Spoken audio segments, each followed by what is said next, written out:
Hi, my name's Bernadette. I'm the sister of Claudette Osborne. And I'm Sabrina, and I'm also the sister of Claudette. Claudette was born May 15th, 1987. She was born in Norway House, Cree Nation. My sister Claudette was very full of life. She had lots of energy. She loved to be in the outdoors. She loved playing outside. And she had this smile that, you'd be having a bad day and she'd walk in the door and there she was with her big smile. You couldn't help but smile yourself and, change that negative energy into positive energy. And when Claudette was 12, my stepmom started having a relationship with a trusted friend of our family, and we found out years later that he had molested my sister, and no one understood why Claudette would run away, and she started leaving the community. She ended up being exploited and having a child with the gentleman who exploited her and introduced her to drugs, and next thing you know was putting her on the street. And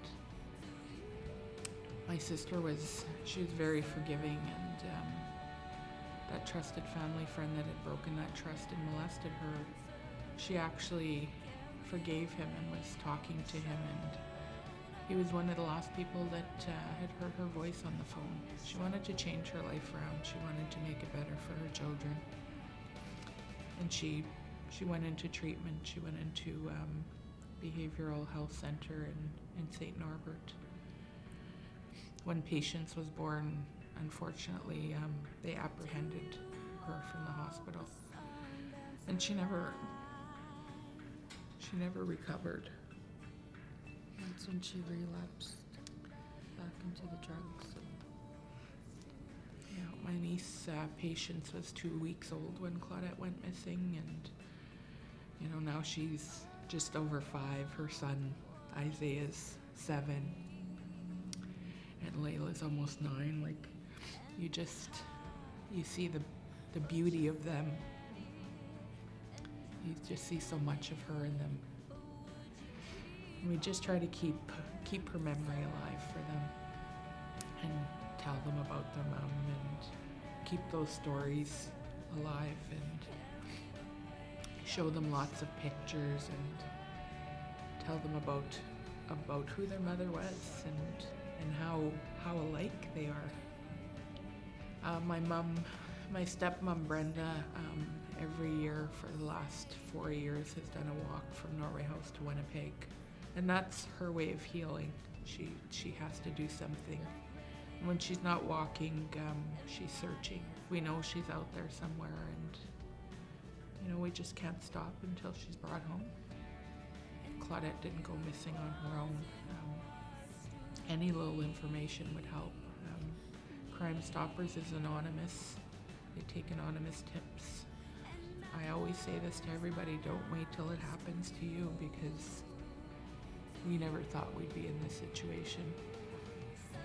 My sister had helped many other girls get off the street, and she wanted to go back to high school and become a social worker so that she could, help other people that were in her situation and help them tell their stories. And we hope that, one day she comes home and she's able to fulfill her dreams of becoming a social worker.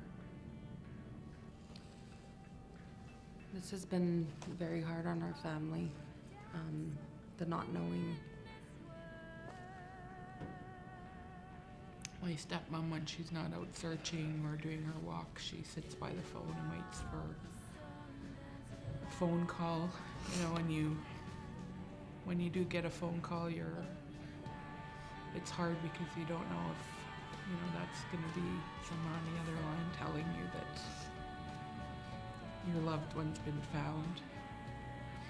You want that phone call, but you don't want it to be one where they're telling you bad news. You just want them home alive and well and in your arms, and to continue making memories, because Claudette was 21 we're not done making memories.